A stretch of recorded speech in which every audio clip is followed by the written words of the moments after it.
sudi hadir bersama kami pagi ini di celah kesesakan yang sudah bermula di ibu kota.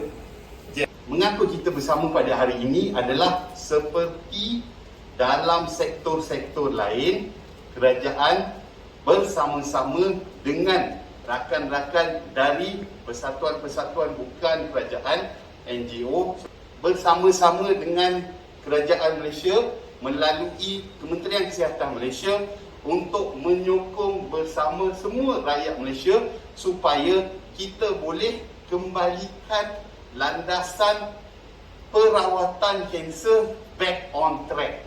Disruption to the cancer care pathway can be detrimental to patient outcomes, so it is critical that patients return to cancer care. Given the situation, the New Norm Same Cancer campaign was first initiated globally in 2020 to enable us to work with cancer societies in different countries to bring patients back to cancer care.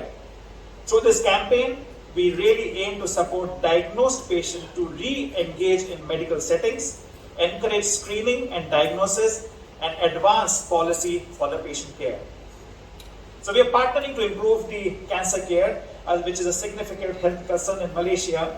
We have been partnering with National Cancer Society Malaysia, Lung Cancer Network Malaysia to roll out this campaign, urging people not to further delay cancer checkups and scheduled treatment. COVID-19 the last year and a half. Just last year in 2020, globally, 2.2 million people across the globe were diagnosed with lung cancer, and approximately 1.8 million people succumbed to the disease. So if we look at Malaysia, the most contemporary data that we have from Malaysia comes from our National Cancer Registry report. This is a report that is issued by the Ministry of Health on a 5-yearly cycle, and the most recent report is for the time period 2012 to 2016, and this was published in 2016. And I can share with you and with the audience, lung cancer ranks as one of the commonest cancers and commonest cause of cancer death in Malaysia. So amongst Malaysian males, it is the second most common cancer, accounting for almost 10%. 9.8% of all cancer in Malaysian males is attributable to lung cancer. It's just marginally surpassed by colon cancer. In terms of a cause of death, cancer-related mortality, it is the leading cause of cancer death in Malaysian males. With regards to women, it is the joint fourth most common cause of cancer and accounts for 5.6% of cases of cancer in Malaysian women, but it's the second most common cause of cancer death. Marginally, I guess it's only less fatal than breast cancer, and around 13% of all cancer deaths in Malaysian women are attributable to lung cancer. But Maisie, perhaps what is more alarming when we talk about cancer, as I'm sure everyone is familiar, we tend to measure outcomes in terms of 5-year survival. And lung cancer is the worst performing of all the cancers here in Malaysia, of all the common cancers. Based on our own local Malaysian data, the 5-year relative survival, if we take all 4 stages, stage 1, 2, 3, and 4, it translates to just about 11%. So that is dismal. That means if we have 100 people diagnosed in 2020 with lung cancer, all stages, and we follow up these people for 5 years, only 11 from the original group of 100 will still be alive in 2025. So it's appallingly low. And this in turn reflects the late stage diagnosis that we see with lung cancer, okay, which I think Dr. Murali mentioned as well previously. We are burdened with advanced stage or late stage disease in this country, and I think it's only going to be exacerbated and worsened by COVID-19 pandemic. Again, based on our most recent data, almost 95% of cases of lung cancer in Malaysia is being diagnosed in stage 3, tahap 3, and stage 4, tahap 4. This is peringkat lewat, late stage disease. Stage 3 is locally advanced, where the tumor has spread either to the regional lymph nodes, or stage 4 is what we call as metastatic disease, where it has spread, cancer sudah merebak pergi ke bahagian lain seperti otak, paru-paru sebelah, limpa, tulang. So these are the common sites of metastasis for lung cancer. And late stage disease, as we've all heard, despite all the tremendous advances, the treatments are still non-curative. Kita masih setakat ini tak boleh menyembuhkan sepenuhnya. So it is imperative that we pick up the disease early, and it is tragic. It is tragic, Dato', because if we can Kalau kita boleh mengesan kanser paru-paru di peringkat awal, tahap 1 dan tahap kedua, kita boleh menyembuhkan sepenuhnya. We can offer these patients what we term as curative therapy, which is usually menjalankan pembedahan surgery, bercampur berkongsi dengan rawatan tambahan, adjuvant therapy, combinations be it chemotherapy, radiotherapy, immunotherapy, target therapy, what we refer to as multimodal treatment. You're not really a patient, you're targeting the population, and it has to be cost effective, and it has to be meaningful and impactful. There's no point screening for a disease if there's no treatment, and that's a tragedy because lung cancer is very curable. Kalau kita boleh mengesan kanser paru-paru di peringkat awal, boleh beri rawatan yang boleh menyembuhkan sepenuhnya. We can offer these patients curative, and it's more cost effective. So for screening, we have to target very cautiously, very judiciously, and that's the groups that I mentioned. Primarily smokers and former smokers, aged 45 to 75 years. Maybe it's not so logical to go and screen someone 80 years old, pakcik or makcik, because they will probably die of old age rather than an incidental pickup. So we have to apply a bit of common sense and rationale. The evidence to screen the non-smoker and never smoker is a little bit weak. There's only one major trial I'm aware of. But I think that should be done on an individual basis, where, if you have a strong family history, please, that's the message we want to get out as well, because we estimate maybe around 25-30% of cases of lung cancer that we see now are in the so-called never smoker or non-smoker. So those are the two groups. And one of the reasons the disease is picked up late is in the early stages of the disease. As I said, either there are no symptoms or there are symptoms that are non-specific. I mean, we all get a cough once or twice a year. And a lot of these symptoms now will overlap with COVID-19. So, and there's been a stigma with lung cancer for many years. I guess there's also a slight stigma with COVID as well. So this is going to be an added battle. I mean, we anticipate seeing, as Dr. Murray has mentioned, there will be a backlog. We're already burdened with late-stage disease, and we're probably going to see more, unfortunately, in the next 12. At the same time, I was having severe headaches every time I'm having before and after my periods. So I thought of getting myself checked up with a gynae. Just a couple of days before I fixed an appointment with a gynae, I did a self-breast examination, and during that I found a small lump on my right breast. So immediately I know that I need to go and check it out. Okay, that's how I discovered the breast. So basically, you had minor symptoms and you did a self-examination, which helped, and then you went for the check, and that was how you were diagnosed with breast cancer. All right. So, talking about early screening and detection, were you initially afraid to go for a mammogram? When I knew about the lump, when I visited my gynae, he referred me to a surgeon. Okay, so the moment he referred me to a surgeon, I knew that something is not right. Okay, so I know mammogram was something which is necessary to see your breast condition.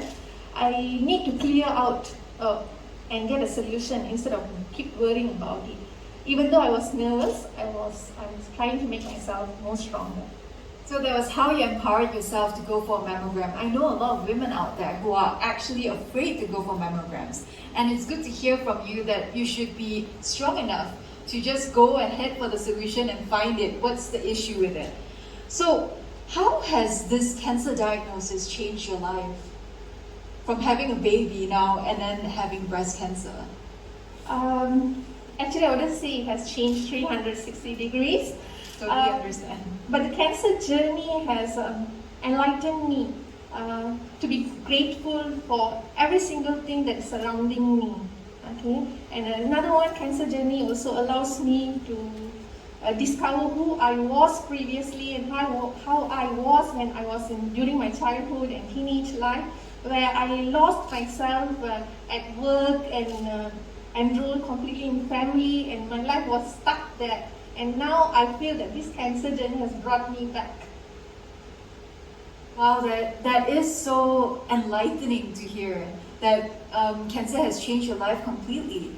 It had, when I had it too, it did, and I always tell people the same thing, to empower ourselves and those people around us. My last question is, do you have any word of advice for anyone who's going through cancer, or just the public, that everyone here can learn from?